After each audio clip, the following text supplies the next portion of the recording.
تو یہ جو تکلیفیں ہلکی ہلکی آزمائشیں آتی رہتی ہیں نا، یہ رب کی یاد بولنے والوں کو یاد کروایا جاتا ہے۔ یہ جو ہم نماز کے بعد اذکار کرتے ہیں، ربی اعنی علی ذکرک، کہ یا رب ذکر کرنے میں میری مدد فرما، تو ذکر بھی اللہ کا ہم اپنی مرضی سے، اپنی طاقت سے نہیں کر سکتے۔ اس کے لیے بھی ہم اللہ کے محتاج ہیں۔ ہمیں اللہ سے تو چھوٹی چھوٹی باتوں پر مدد کی ضرورت ہے، تو ذکر تو ایک بہت بڑا کام ہے، یہ تو ہمیں زندہ رکھتا ہے۔ تو جو چیز ہمیں زندہ رکھتی ہے اس کے لیے ہمیں اللہ سے مدد مانگنی چاہیے۔ جیسے رزق ہوتا ہے نا، رزق ضروری ہوتا ہے، اور رزق کے لیے ہم اللہ پہ ہی توکل رکھتے ہیں، اس لیے ذکر کے لیے بھی، اللہ کو یاد رکھنے کے لیے بھی اللہ تعالیٰ سے ہی ہمیں مدد مانگنی ہے۔ آج مزید اس کے بارے میں، ذکر کی اہمیت کے بارے میں ایک دو باتیں سیکھیں گے۔ عمر فاروق رضی اللہ عنہ فرماتے ہیں کہ تم اللہ تعالیٰ کے ذکر کو لازم پکڑو، کیونکہ وہ شفا ہے ان بیماریوں کی جو دل کی ہیں، جو روح کی ہیں، جو جسم کی ہیں، جو سوچ کی ہیں، جو اخلاق کی ہیں، جو کردار کی ہیں۔ ذکر کرنے سے انسان کو شفا مل جاتی ہے، سکون مل جاتا ہے، تکالیف سے نجات مل جاتی ہے۔ اور اتنی خوبصورت بات کہ جو اللہ کا ذکر نہیں کرتا، لوگوں کا ذکر کرتا ہے، کہا لوگوں کے ذکر سے بچو کیونکہ وہ بیماری ہے۔ لوگوں کا ذکر کیا ہوتا ہے؟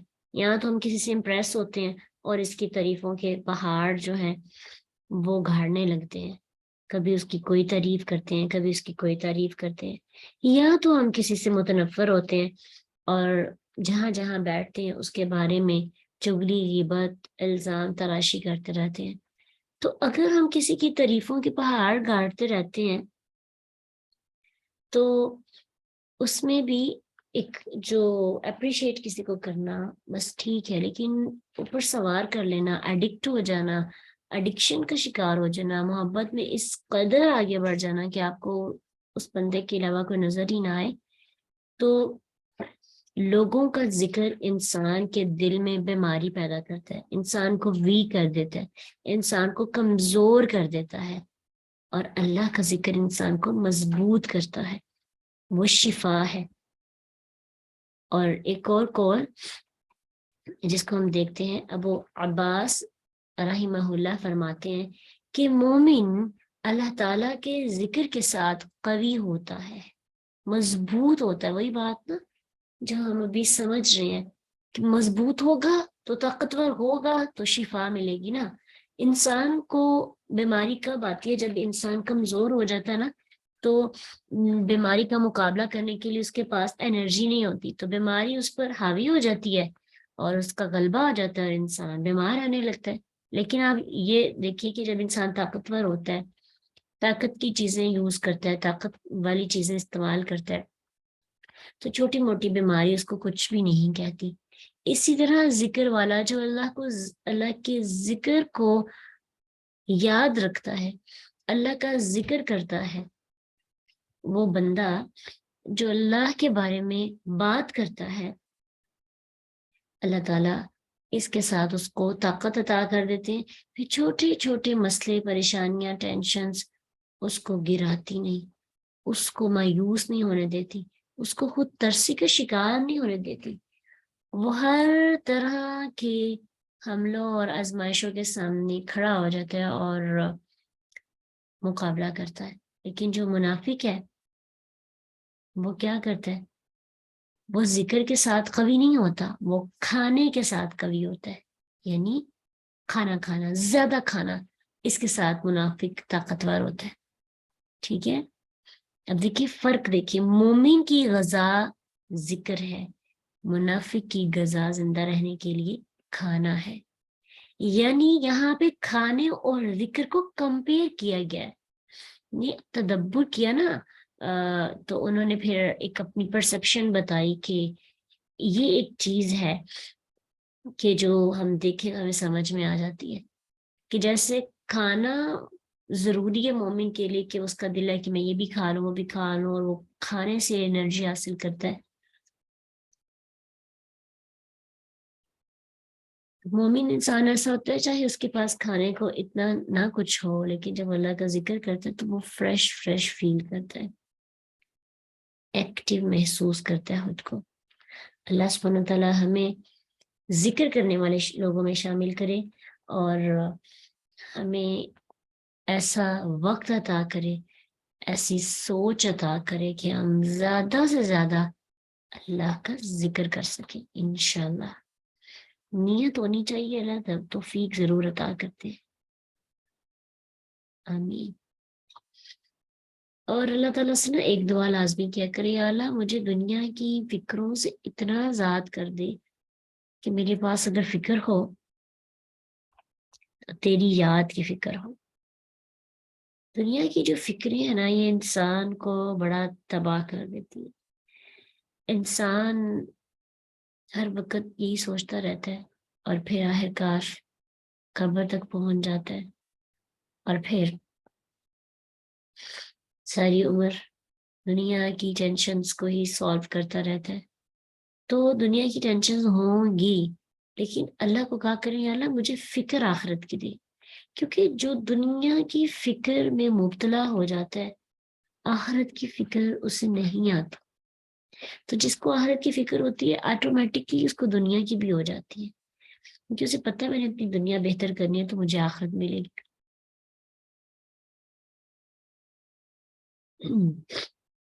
آج ہم دیکھتے ہیں ایک دعا جو ہم نے نہیں سیکھنی ہے انشاءاللہ. کس کس کو آتی ہے یہ دعا؟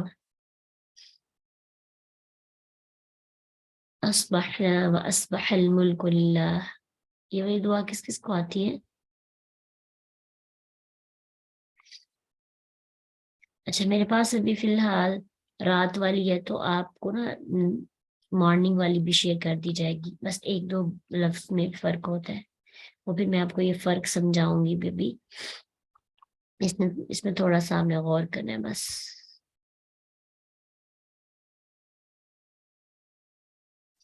ماشاءاللہ ماشاءاللہ. چلیں جن کو نہیں آتی انہوں نے یہ سیکھ لینی ہے. ہم پڑھیں گے اصبحنا. یہاں پہ امسینا و امسل ہے نا، امسینا کا مطلب ہوتا ہے میں نے، مطلب ہم نے شام کی. ٹھیک ہے، امسینا ہم نے شام کی، اصبحنا ہم نے صبح کی، کیونکہ ہم صبح مارننگ میں اللہ تعالیٰ کو بتانے لگے کہ ہم اللہ کی تعریف کرنے لگے. اصبحنا ہم نے صبح کی، واصبح الملک للہ، اور صبح کی ملک ہو اس کی کائنات نے، یعنی ملک نے، کائنات نے، للہ اللہ سبحانہ تعالیٰ کی، اللہ کے سارے ملک یعنی اس کی کائنات نے بھی صبح کی. سب نے صبح کی ہے، پرندوں نے بھی صبح کی، اور کیڑے مکوڑوں نے بھی صبح کی، پودوں نے بھی صبح کی، ہر چیز نے صبح کی. والحمد للہ، والحمد تمام تعریفیں، للہ اللہ ہی کے لیے ہیں. کتنا خوبصورت ذکر ہے نا. ذکر کا مطلب ہی ہوتا ہے آپ تعریف کریں. تو ہم جب کسی کا ذکر کرتے ہیں تو ہم یہی کرتے ہیں نا، تعریف ہی کرتے ہیں، یا پھر اس کے اپوزٹ ہوتا ہے. تو جیسے ہم امپریس ہوتے ہیں ہم اس سے تعریف کرتے ہیں، تو ہمیں اللہ سے امپریس بھی ہونا ہے. یا اللہ، کیونکہ جو نیند ہے نا وہ موت کی بہن ہے. آپ سمجھیں کہ یہ بھی ایک موت ہی کی صورت ہے کہ اللہ ہمیں صبح اٹھاتے ہیں، اور پھر ہمیں اللہ کا شکر بھی ادا کرنا ہے کہ یار اب تیرا بہت شکر کہ ہم نے صبح کی، اور تیری تعریف. لا الہ، اب میرا یہ حق ہے کہ میں تیرے علاوہ کسی کی بھی عبادت نہ کروں. لا نہیں، الہ کوئی بھی الہ، الا اللہ سوائے اللہ کے، وحدہ وہ اکیلا ہے، لا شریک نہیں کوئی شریک، لہو اس کا، لہ الملک اسی کے لیے ہے ساری کی ساری بادشاہت، وَلَهُ الْحَمْدُ اسی کے لیے ہے ساری کی ساری تعریفیں، وَهُوَ عَلَى كُلِّ شَيْءٍ قَدِيرٌ اور وہ ہر چیز پر مکمل قدرت رکھتا ہے.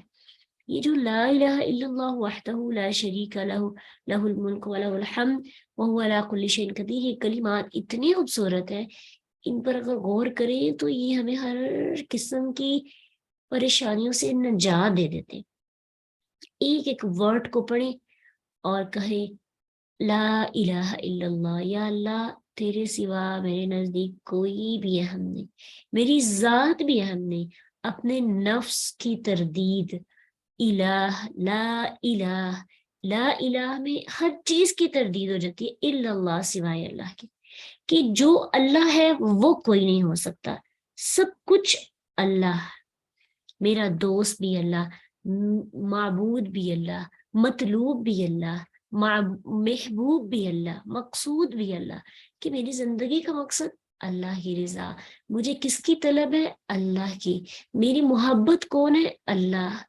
مجھے کس کی عبادت کرنی ہے؟ اللہ کی. تو یہ جب ساری چاروں چیزیں ملتی ہیں نا تو ہم اللہ تعالیٰ کی سمجھے الہ ہونے کا حق ادا کرتے ہیں. ٹھیک ہے، تو لا الہ الا اللہ، کوئی نہیں میرے لیے اتنا اہم جتنا اللہ ہے. تو اس سے پھر کیا پتہ چلتا ہے؟ یار اب میں تیری وحدانیت کا اقرار کر رہی ہوں، تو اب میں نے سب سے زیادہ باتیں کس کی ماننی ہے؟ اپنی ہے، اللہ کی. اب کہنا تو کافی نہیں ہے نا. تو یہ ذکر جو ہم کرتے ہیں نا، اذکار کرتے ہیں، جو اذکار جو ہے وہ ذکر کی جمع ہے. جو ہم اذکار کرتے ہیں نا تو ان پر اگر تدبر کریں گے کیا ہوگا؟ ہماری اصلاح بڑی ہو جاتی ہے. لا الہ الا اللہ، یا اللہ تیری سب سے زیادہ ماننی ہے بات، کیونکہ تو بادشاہ ہے. تو بادشاہ کی تو بات سب مانتے ہیں، بادشاہ کی بات، بادشاہ کے رولز کو تو سب فالو کرتے ہیں. آپ جائیں ہاں بھی روڈ پہ نکلیں تو آپ کو رولز فالو کرنے پڑتے ہیں، اگر آپ نہیں کرتے چلان ہو جاتا ہے اور آپ کو فائن پے کرنا پڑتا ہے. تو ہم زندگی بھی ایک روڈ ہے جس پر مختلف رولز اینڈ ریگولیشنز ہیں زندگی گزارنے کے، جو اللہ نے ہمیں سکھائے. تو اگر ہم فالو نہیں کریں گے تو فائن ہمیں پڑ رہا ہے، لیکن ہمیں اندازہ نہیں ہے کہ وہ فائن کتنا زیادہ ہو چکا ہے. اور اگر ہم نے اس کو دنیا میں پے نہ کیا، آخرت میں تو ہم زمین اور آسمان کو اکٹھے کر کے بھی فائن پے کرنا چاہیں گے نا، قبول ہی نہیں ہوگا، ایکسپائر ہو جائے گا. پھر پنشمنٹ صرف. اور فائن کیا ہے؟ معافی مانگے، واپس کانشیس ہو کے لائف کو گزارے.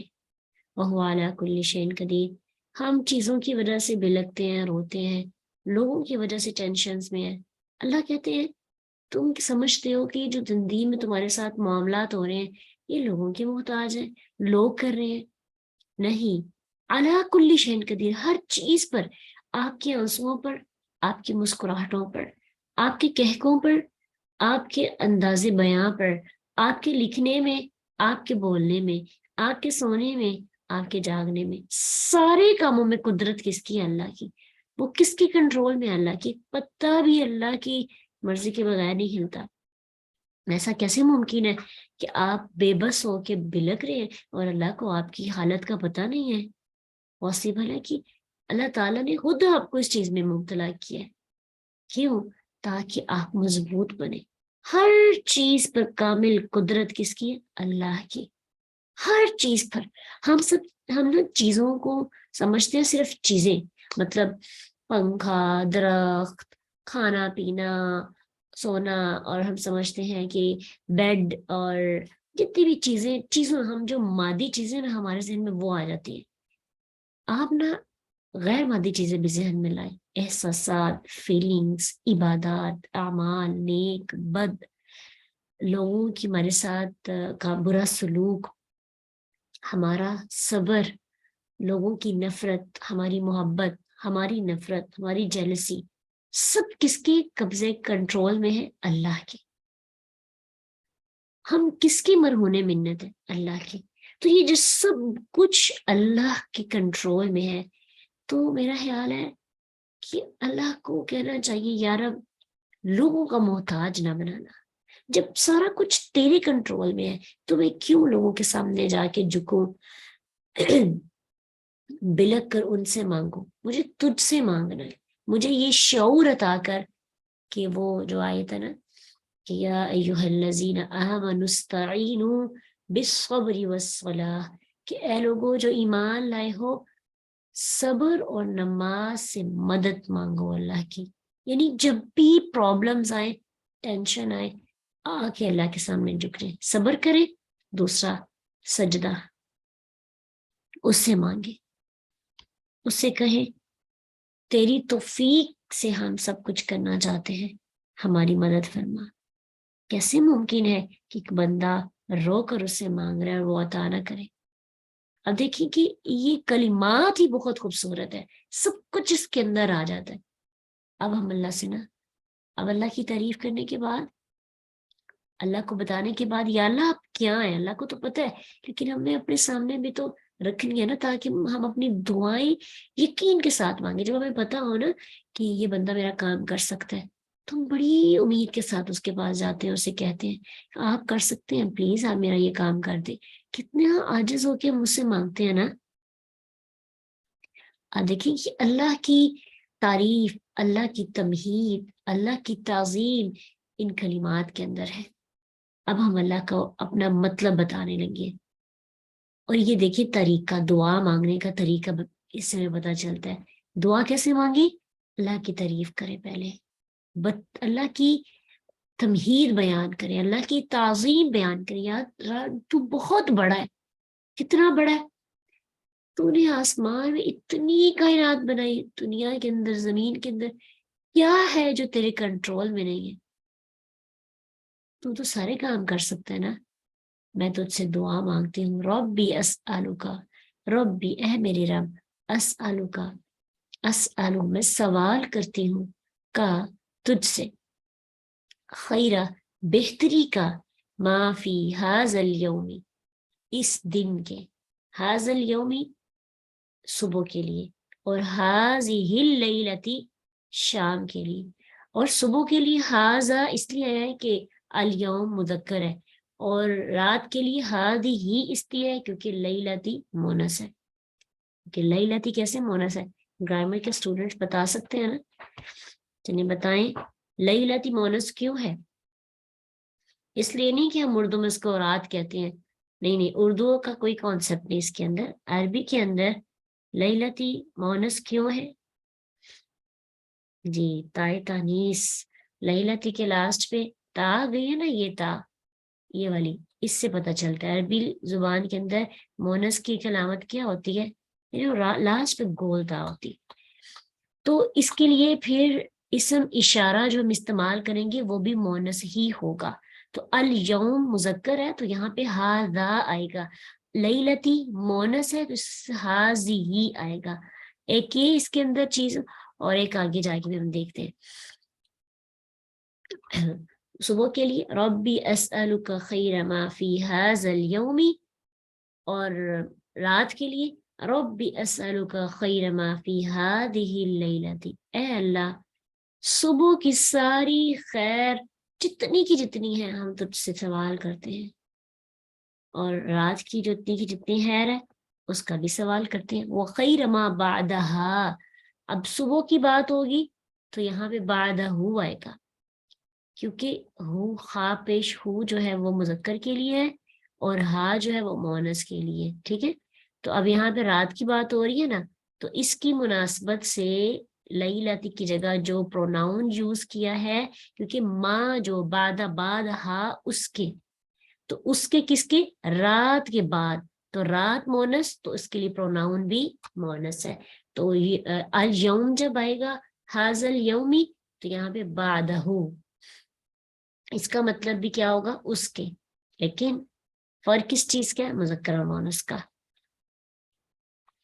تو ربی اسألک خیر ما فی ھذا اليوم وخیر ما بعدہ، یا رب میں تجھ سے سوال کرتی ہوں صبح کی خیر کا اور اس کے بعد آنے والی بھی، یعنی بعد جو خیر آئے گی رات تک، جتنا بھی دن میں گزاروں گی، وہ دوپہر کا وقت ہے، تو شام سے پہلے پہلے جو میں نے اذکار کرنے اس سے پہلے جتنا بھی میرے پاس وقت ہے، میرے سارے کام اس میں اچھے ہو. اب دیکھیے صبح صبح جب ہم ایک غور کے ساتھ اس کو مانگیے تو کیا ہے کہ اللہ ہماری دعا نہیں قبول کریں گے، اور پھر ہم غور کریں گے کہ ہمارے ساتھ سارا دن میں خیر والے معاملات ہو رہے ہیں. ربی اسألک خیر ما فی ھذا اليوم و خیر ما بعد. بار بار اس فکرے کو پڑھیں اور دیکھیں کہ یا اللہ تجھ سے خیر مانگتے ہیں اور بھلائی مانگتے ہیں. واعوذ بک، اور ہم پناہ مانگتے ہیں تجھ سے، من شر، شر کی، ہم شر سے تیری پناہ مانگتے ہیں، شر سے تیری پناہ میں آتے ہیں. ما فی ھذا اليوم، جو اس دن کے اندر مجھے شر پہنچنی ہے، مجھے پہلے ہی اس شر سے بچا لے. وہ لوگوں کی طرف سے مجھے شر پہنچنی ہے، یا لوگ میرے لیے شر کا باعث بننے والے ہیں، انسان میرے لیے شر کا باعث بننے والے ہیں، حیوان میرے لیے شر کا باعث بننے والے ہیں، یا پھر جنات میرے لیے شر کا باعث بننے والے ہیں، لوگوں کی نظریں میرے لیے شر کا باعث بننے والی ہیں. جتنے بھی شرور اس دنیا میں پائے جاتے ہیں، ہر قسم کے شر سے آج کے دن مجھے اپنی پناہ میں لے لے.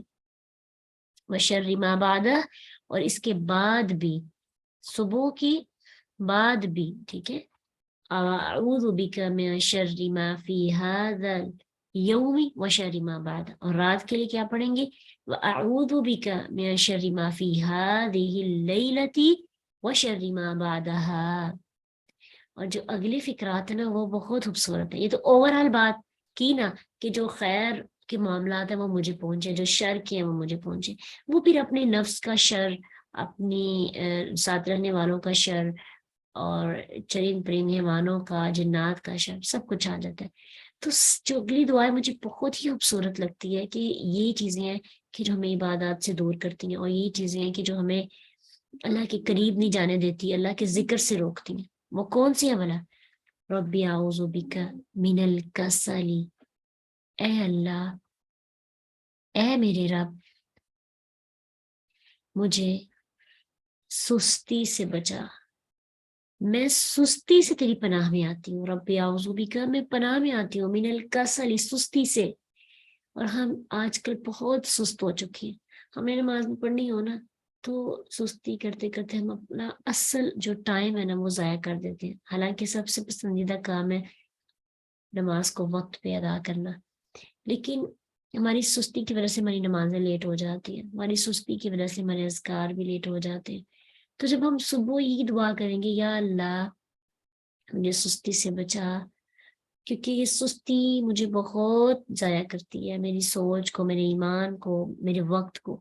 وسوء الکبر، اور مجھے بڑھاپے کی خرابی سے بچا. کیونکہ جو بڑھاپا ہوتا ہے نا، جو صحیح والا بڑھاپا ہوتا ہے، اس سے دماغ انسان کا تھوڑا کمزور ہو جاتا ہے اور بچوں والا ہونے لگتا ہے.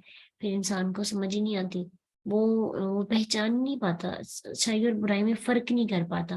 تو یہ بہت خوبصورت دعا ہے کہ اپنے بڑھاپے کے لیے دعا کرنی چاہیے، اس سے پہلے کہ لوگ مجھے اپنے لیے شر سمجھیں یا میں لوگوں کے لیے تکلیف سمجھوں. یقین جانے بڑے بڑے متقی پرہیزگار جب بڑھاپے میں پہنچتے ہیں تو ان کا جب مائنڈ جو ہے نا، ان کو سمجھ بوجھ نہیں نہ آتی، تو ایسی ایسی باتیں پھر وہ کرنے لگتے ہیں کہ سننے والا خود شرمندگی محسوس کرتا ہے، اور وہ پھر لوگوں کے لیے ایک سمجھے تکلیف کی وجہ بننے لگتے ہیں. بڑھاپا محتاجی کا شکار کر دیتا ہے. تو اللہ سے اپنے بڑھاپے کے لیے دعا کرنی چاہیے ہمیں کہ اللہ ہمیں بڑھاپے کی خرابی سے بچا.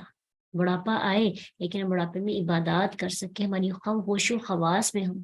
لیکن جو خرابی ہے نا، یقین جانے کچھ لوگ جو ہے اتنا شعور نہیں رہتا، اتنا نہیں رہتا شعور کہ یہ نہیں پتا ہوتا کہ سب کے سامنے چینج نہیں کرنا، اور پھر گالی گلوچ، اور یعنی بچوں والی جو حرکتیں ہوتی ہیں، چھوٹا بچہ جس کو کوئی فرق نہیں پتا اچھائی برائی کا، سیم وہ کنڈیشن ہو جاتی ہے. آپ سب اس چیز کو جانتے بھی ہوں گے. تو کتنی پھر ایک ہمیں تو لوگ جج کر رہے ہیں نا ایک بڑا انسان سمجھ کے، لیکن لوگ تو نہیں جانتے کہ ہمارے اندر سب کچھ ختم ہو گیا اور بڑھاپے کی وجہ سے بچگانہ حرکتیں آنے لگی ہیں. پھر ہمارے ساتھ آنے والے لوگ جو ہوتے ہیں وہ بھی شرمندگی محسوس کرنے لگتے ہیں. اس لیے اللہ تعالیٰ سے ہمیں ابھی ہی دعا کرنی چاہیے کہ یا اللہ مجھے سستی سے بھی بچانا، اور بڑھاپے کی خرابی سے بھی جانا.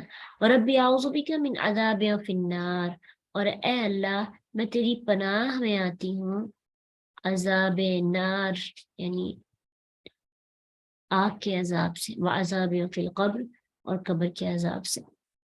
ٹھیک ہے، تو اس میں تقریباً مین ساری باتیں جو ہماری زندگی کے لیے ضروری ہیں، ہماری دنیا کے لیے بھی اور آخرت کے لیے بھی. دنیا کے لیے کیا؟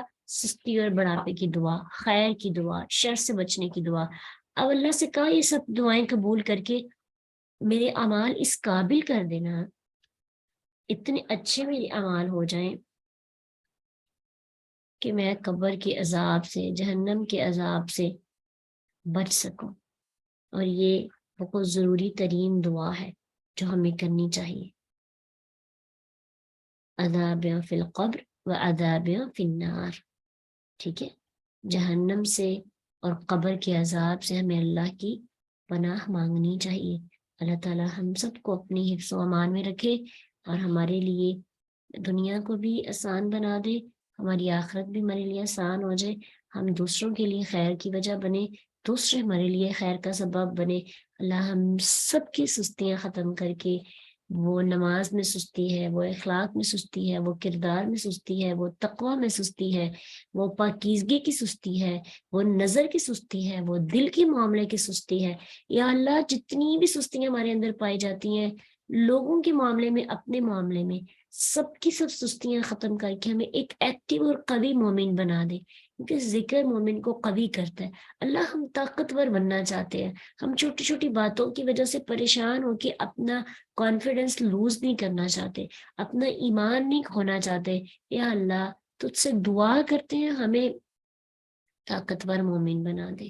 یا اللہ ہمیں ایسا مومن بنا دے جو دینے والا ہو، جو خیر کا سبب بنے، جو اتنا محتاج نہ ہو کہ وہ لوگوں کے کندھوں پر ہی سر رکھتا پھرے اور کسی کے لیے کندھا نہ بن سکے.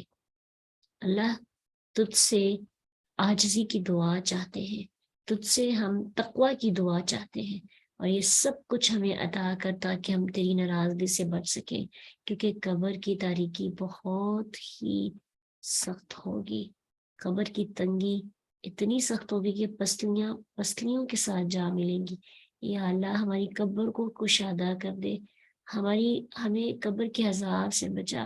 جہنم کا عذاب تو آئے گا قیامت کو، لیکن اس سے پہلے اگر ہم عذاب میں مبتلا ہو گئے، اس سے پہلے کہ سختیاں جو ہیں اللہ ہمیں ان سختیوں سے بچا. اور قبر کا عذاب تو برحق ہے، جہنم کا عذاب بھی برحق ہے. تو اللہ سے نا اپنی قبر کے لیے ضرور دعا کرنی ہے ہم نے، کیونکہ اگر ہم اس دنیا سے چلے جاتے ہیں اور پھر بھی ہم پرسکون ہی دنیا میں، تو مومن کے لیے دنیا قید خانہ ہے، کیونکہ دنیا میں اس کو بڑے مسئلے آتے ہیں. تو مومن کی قبر اس کے لیے کشادگی کا سبب بنتی ہے، اس کے لیے سکون کا سبب بنتی ہے، وہ پیاری سی نیند سو جاتا ہے. لیکن دیکھیں نا، ہم کبھی کبھی کہتے ہیں اللہ کرے میں مر ہی جاؤں، ادھر تو سکون ہی نہیں. ساتھ پھر یہ سوچا کریں کیا مرنے کے بعد میری قبر میرے لیے سکون کی وجہ بنے گی؟ اگر دنیا میں بھی بے سکونی اور قبر میں بھی بے سکونی، تو کتنی زیادتی ہے جو ہم اپنے ساتھ کر رہے ہیں. ایک جگہ تو ہمیں سکون ملنا چاہیے نا. تو اگر مسئلے آ رہے ہیں نا، تو اس میں ان مسئلوں سے ہم اپنی قبر کو سنوار لیں. ٹھیک ہے، لوگ ہمیں کاٹ رہے ہیں، اور جو ہمارے کٹنے سے ہمارے بکھرے ہوئے ہمارے سمجھے روح کے پرزے کہہ لیں، یا روح منتشر جو ہو رہی ہے، تو ان ٹکڑوں سے ہمیں اپنی قبر کو سنوارنا چاہیے. ٹوٹنے کے جو لمحات ہوتے ہیں نا، وہ بننے کے لمحات ہوتے ہیں. جب انسان ٹوٹتا ہے تب انسان بنتا ہے، انسان کو شعور آتا ہے. تو جب ہم لوگوں کے ہاتھوں ٹوٹتے ہیں تو اس وقت دعا کیا کریں؟ اس وقت نا ایمان بڑھ جاتا ہے، کیونکہ ہم اللہ کے سامنے گئے ہوتے ہیں نا ہاتھ اٹھا کے. اس وقت دعا کیا کرنی ہے؟ اپنے ایمان کے لیے، اپنی قبر کے لیے. میں یا اللہ دنیا میں نہیں سکون، دنیا میں لوگ میرے لیے آزمائش کا سبب بن رہے ہیں، لیکن تو میری حالت کو جانتا نا، یا اللہ تیرے آگے ہاتھ جوڑتی ہوں، قبر کی آزمائش پہ مبتلا نہ کرنا، محشر کی آزمائش پہ مبتلا نہ کرنا، آمین۔ اللہ ہم سب کی حفاظت فرمائے اور ہمیں اور ہماری اولادوں کو، ہماری نسل کو ہر قسم کے شر سے بچائے۔ ربنا آتنا فی الدنیا حسنۃ وفی الآخرۃ حسنۃ وقنا عذاب النار۔ اللهم آت نفسي تقواها وزكيها أنت خير من زكاها أنت وليها ومولاها۔ ربنا تقبل منا إنك أنت السميع العليم وتب علينا إنك أنت التواب الرحيم، آمين يا رب العالمين۔ سبحانك اللهم وبحمدك نشهد أن لا إله إلا أنت نستغفرك ونتوب إليك۔ السلام علیکم ورحمۃ اللہ وبرکاتہ۔